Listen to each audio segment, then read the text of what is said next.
എല്ലാവർക്കും നമസ്കാരം. History of Indian national movement എന്ന പുസ്തകത്തിൽ ആ പുസ്തകം ഡിസ്കസ് ചെയ്യുന്ന അതിലെ 5ാമത്തെ ബ്ലോക്കിലെ 3ാമത്തെ യൂണിറ്റാണ് നമ്മൾ ഡിസ്കസ് ചെയ്യാൻ പോകുന്നത്. Growth of militant nationalism.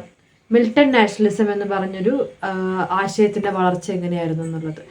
അതായത് ഇന്ത്യൻ നാഷണൽ കോൺഗ്രസ് രൂപീകരിച്ചതിന് ശേഷം അതിനൊരു മോഡറേറ്റ് ഫേസും ഒരു എക്സ്ട്രീമിസ്റ്റ് ഫേസും ഉണ്ടായി നമ്മൾ പറഞ്ഞു അല്ലേ. ഈ മോഡറേറ്റ്സിൻ്റെയും എക്സ്ട്രീമിസ്റ്റിൻ്റെയും കാലഘട്ടം മോഡറേറ്റ്സിൻ്റെ പ്രവർത്തനങ്ങളിൽ നിരാശാജനകരായിട്ടുള്ള ജനങ്ങളാണ് എക്സ്ട്രീമിസ്റ്റുകളായിട്ട് മാറിയിട്ടുള്ള INCയുടെ ഉള്ളിൽ. അപ്പോൾ അത് മിലിറ്റന്റ് നാഷണലിസം എന്ന് വെച്ചിട്ടുണ്ടെങ്കിൽ അതിലൊന്ന് എക്സ്ട്രീമിസ്റ്റ് ഗ്രൂപ്പും പെടുന്നുണ്ട്. അതിനോടൊപ്പം തന്നെ ഇന്ത്യൻ നാഷണൽ കോൺഗ്രസിൻ്റെ ഭാഗമല്ലാതെ തന്നെ പ്രവർത്തിച്ചിട്ടുള്ള ചില റെവല്യൂഷണറി വിപ്ലവകരമായിട്ടുള്ള സംഘടനകളെ നമുക്ക് പറയേണ്ടത്. അതാണ് മിലിറ്റന്റ് നാഷണലിസം എന്ന് പറയുന്നത്. അതിന് പ്രധാനപ്പെട്ട കാരണം എന്ന് പറയുന്നത് മോഡറേറ്റ്സുകളുടെ പ്രവർത്തനത്തിൽ താല്പര്യമില്ലാതായിട്ടുള്ളവരാണ് ഈ മിലിറ്റന്റ് നാഷണലിസത്തിലേക്ക് കടന്നു വന്നിട്ടുള്ളത്. ആദ്യത്തെ ഒരു ഗ്രൂപ്പ് എക്സ്ട്രീമിസ്റ്റുകളെ കുറിച്ച് പറയും. എക്സ്ട്രീമിസ്റ്റ് എന്ന് പറഞ്ഞാൽ INCയുടെ ഇന്ത്യൻ നാഷണൽ കോൺഗ്രസിന്റെ ഉള്ളിൽ തന്നെ ഡെവലപ്പ് ചെയ്തിട്ടുള്ള ഒരു വിഭാഗമാണ് എക്സ്ട്രീമിസ്റ്റ്. 1905 മുതൽക്ക് 1920 വരെയുള്ള ഇന്ത്യൻ നാഷണൽ കോൺഗ്രസിനെ നയിച്ചിരുന്നത് ഈ എക്സ്ട്രീമിസ്റ്റ് ഫേസ് അല്ലെങ്കിൽ എക്സ്ട്രീമിസ്റ്റ് ഗ്രൂപ്പുകളായിരുന്നു. ഇവരുടെ പ്രവർത്തന രീതി എങ്ങനെയായിരുന്നു വെച്ചിട്ടുണ്ടെങ്കിൽ ഇവർ കുറച്ചും കൂടെ ആയുധമേന്തി പ്രവർത്തിച്ചവരാണ്. ദെൻ ആത്മസഖി അല്ലെങ്കിൽ സെൽഫ് റിലയൻസ് എന്നൊരു ഐഡിയ ആയിരുന്നു ഇവർക്ക് ഉണ്ടായിരുന്നത്. ഒരു സ്വയം റെസ്പെക്റ്റോട് കൂടിയിട്ട് നിൽക്കണം എന്നുള്ളതായിരുന്നു ഇവരുടെ. സ്വരാജ്യ എന്നുള്ള ഒരു ആശയത്തെ മുൻനിർത്തിയിട്ടാണ് ഇവർ പ്രവർത്തിച്ചിട്ടുള്ളത്.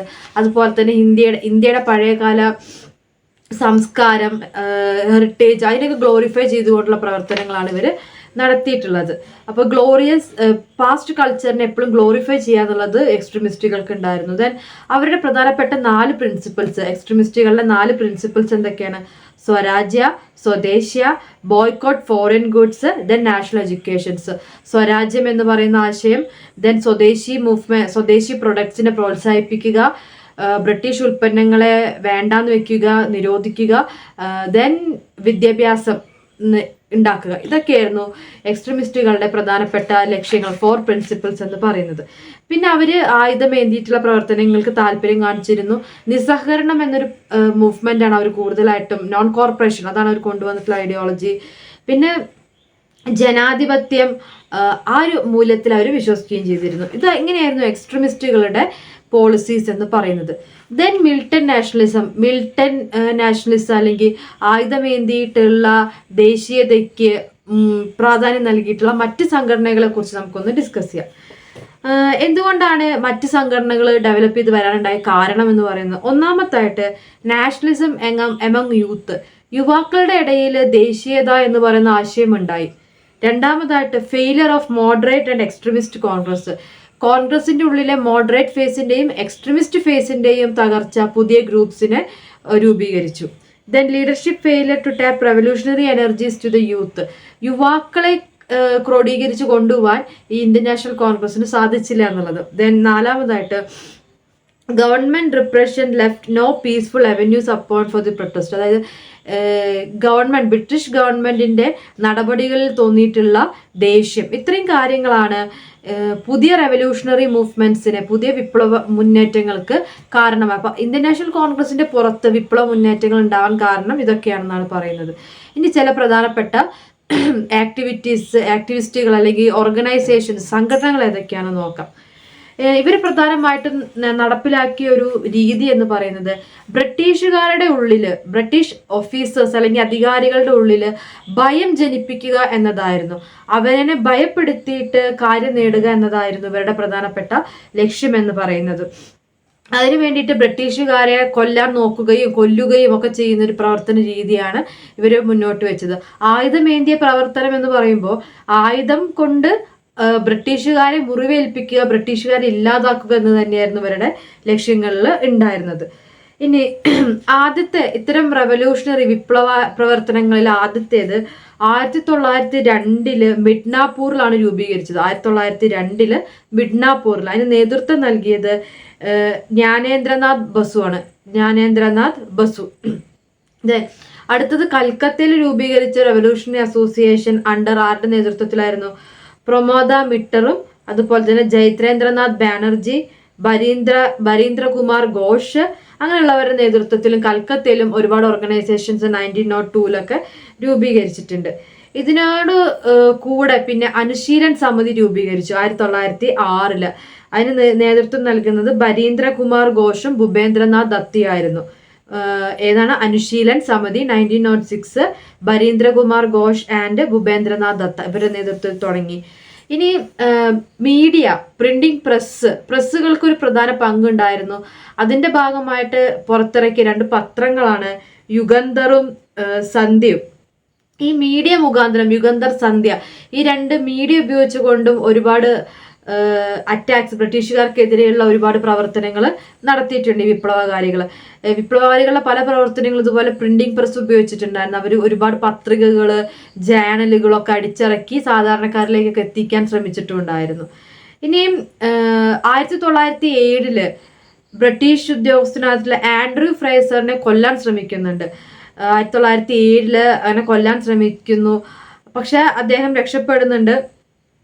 പക്ഷെ എന്നാൽ അദ്ദേഹത്തിനെ കൊല്ലാൻ ശ്രമിച്ചു എന്നുള്ളത് ഒരു മുന്നേറ്റം തന്നെയായിരുന്നു ഈ റെവല്യൂഷണറി മൂവ്മെന്റ്സിന്റെ ഭാഗമായിട്ട്. അതുപോലെ തന്നെ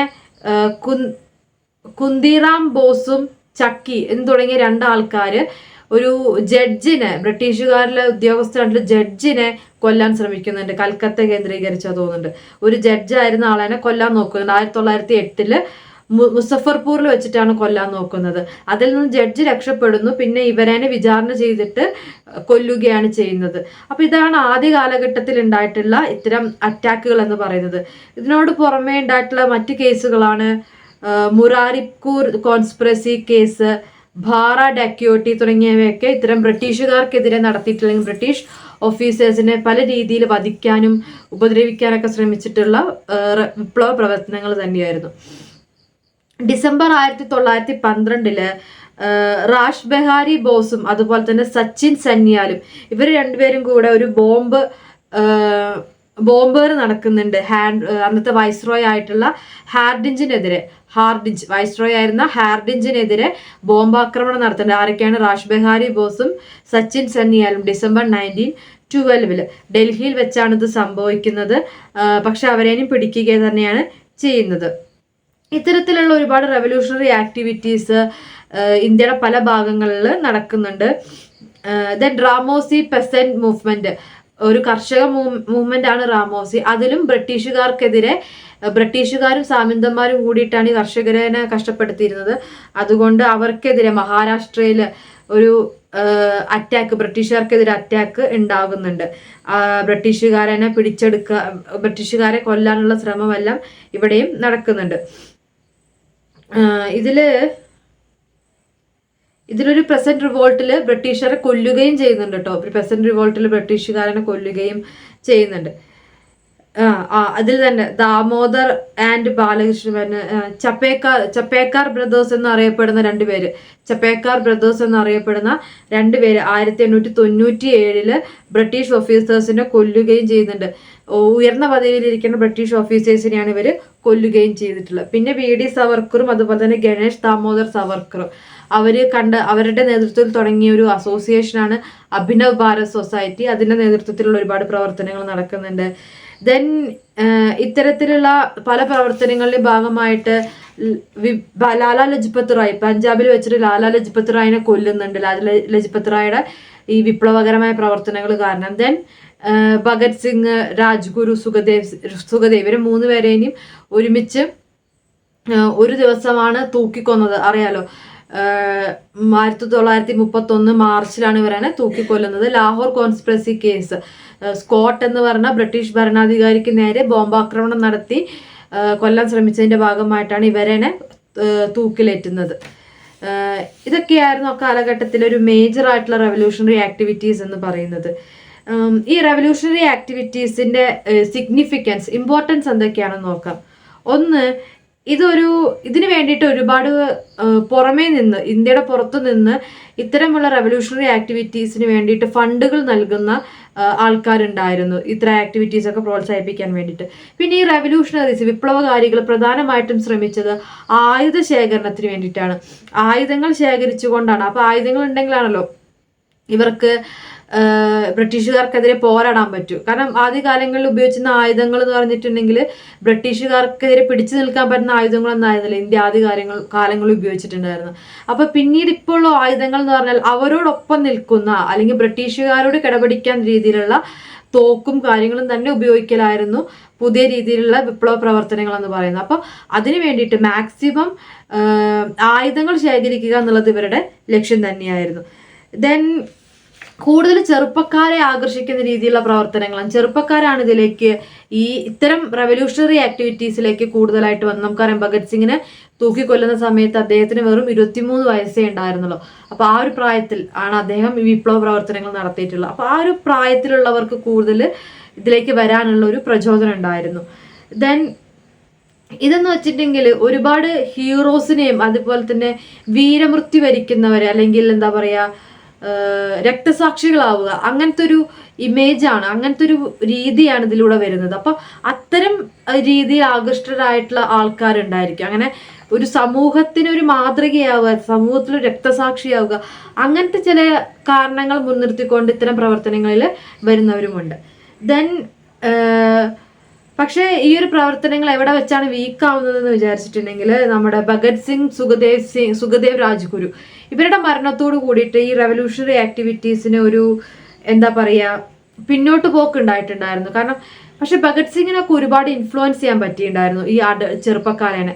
ഭഗത് സിംഗിന്റെ ഒക്കെ പ്രവർത്തനങ്ങൾ, ആ ഒരു ടീമിന്റെ പ്രവർത്തനങ്ങളിൽ ഒരുപാട് ചെറുപ്പക്കാർ ആകൃഷ്ടരാവുകയും വലിയൊരു വിഭാഗം ഭഗത് സിംഗിന്റെ ഒക്കെ നേതൃത്വത്തിൽ അണിനിരക്കുകയെല്ലാം ചെയ്തിട്ടുണ്ടായിരുന്നു. അപ്പൊ അദ്ദേഹം നടത്തിയ പ്രവർത്തനങ്ങളെ അത്രമാത്രം ജനങ്ങൾ അംഗീകരിച്ചിട്ടും ഉണ്ടായിരുന്നു ആ ഒരു സമയത്ത്.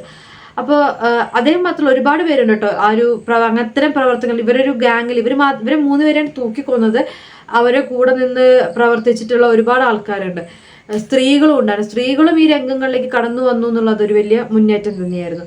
അപ്പോൾ ഇവരുടെ മരണം എന്ന് പറഞ്ഞാൽ, ഇവരെ തൂക്കിക്കൊന്നോട് കൂടിയിട്ട് പിന്നെ കാര്യമായിട്ട് മുന്നിൽ നിന്ന് നയിക്കാൻ ചെറുപ്പക്കാരില്ലാത്തൊരു സ്ഥിതി ഉണ്ടായിരുന്നു. ചെറുപ്പക്കാരില്ലായ്കയല്ല, ഇവർ 3 പേരും തൂക്കിക്കൊന്നു. ആ കാലഘട്ടത്തിൽ ഉണ്ടായിരുന്ന മറ്റു പലരും ജയിലിൽ കിടന്ന് മരിച്ചു. ചന്ദ്രശേഖർ ആസാദ് തുടങ്ങിയവരൊക്കെ ജയിലിൽ തന്നെ കിടന്ന് മരിക്കുകയാണ് ഉണ്ടാവുന്നത്. ഒരുപാട് പേര് ആജീവനാന്ത കാലം ജയിലിൽ തന്നെയായി. സ്വാതന്ത്ര്യത്തെ കിട്ടിയതിന് ശേഷമൊക്കെ ചിലരൊക്കെ പുറത്തിറങ്ങിയിട്ടെന്നുള്ളൂ. അപ്പം അത്തരത്തില് എന്താ പറയാ, വിപ്ലവകാരികളായിട്ടുള്ളവരിനെയൊക്കെ ബ്രിട്ടീഷുകാർ തുറങ്കിലടക്കുകയും കൊന്നുകളയുകയും ചെയ്യുന്ന ഒരു പ്രവൃത്തി ഉണ്ടായിരുന്നു. അങ്ങനെയാണ് ഒരു നേതൃത്വമില്ലാത്ത സ്ഥിതിയിലേക്ക് വരികയും പിന്നീട് അതൊന്ന് താഴത്തോട്ട് പോവാ, വിപ്ലവ പ്രവർത്തനങ്ങളുടെ ചൂട് കുറയുകയൊക്കെ ചെയ്യുന്നത്. അതുകൊണ്ട് തന്നെ ഇന്ത്യക്ക് സ്വാതന്ത്ര്യം ലഭിക്കുക എന്ന ലക്ഷ്യത്തിലേക്ക് എത്താൻ ഈ റെവല്യൂഷണറീസിന് സാധിച്ചിട്ടില്ല എന്നുള്ളത് ഒരു പോരായ്മ തന്നെയാണ്. എന്നാലും ഒരുപാട് പേരെ അണിനിരത്താൻ സാധിച്ചു. അപ്പുറത്ത് ആലോചിക്കണം, മഹാത്മാഗാന്ധി പോലുള്ള ഒരാൾ അപ്പുറത്ത് നിന്നുകൊണ്ട് ഇന്ത്യൻ നാഷണൽ കോൺഗ്രസിനെ ലീഡ് ചെയ്യുന്ന സമയത്താണ് ഭഗത് സിംഗ് അടക്കമുള്ളവർക്ക് യുവാക്കളെ അണിനിരത്തിക്കൊണ്ട് സമരം ചെയ്യാനും ബ്രിട്ടീഷുകാർക്കെതിരെ പോരാടാനുള്ള സാധിച്ചത് എന്നുള്ളത്. അപ്പോൾ അതാണ് ഒരു വ്യത്യാസം എന്ന് പറയുന്നത്. അപ്പോൾ അത്തരത്തിലായിരുന്നു ഈ റെവല്യൂഷണറി ആക്ടിവിറ്റീസ്. അപ്പോൾ റെവല്യൂഷണറി മൂവ്മെന്റ്സ് എന്തായിരുന്നു വെച്ചു, 2 തരത്തിലുള്ള മിലിറ്റന്റ് നാഷണലിസമാണ് എക്സ്ട്രീമിസ്റ്റുകളുടെ നേതൃത്വത്തിലും, അതുപോലെ തന്നെ ഈ റെവല്യൂഷണറി മൂവ്മെന്റ്. ഓരോ ആൾക്കാരെ കുറെ ഡീറ്റെയിൽസ് ഇതൊക്കെ ഒരുപാടുണ്ട്. പക്ഷെ നമുക്ക് മെയിൻ ആയിട്ടുള്ള കാര്യങ്ങൾ മാത്രമേ ഇതിൽ പറയുന്നുള്ളൂ. അപ്പോൾ ഇതും എന്തായാലും പഠിച്ചിരിക്കുക എന്നുള്ളത്, അതിന് മെയിനായിട്ട് പറഞ്ഞ പേരുകൾ കാര്യങ്ങൾ എന്തായാലും പഠിച്ചിരിക്കുക. അപ്പോൾ ഇത്രയാണ് ഈ ഒരു യൂണിറ്റിൽ നമുക്ക് ഡിസ്കസ് ചെയ്യാനുള്ളത്. താങ്ക്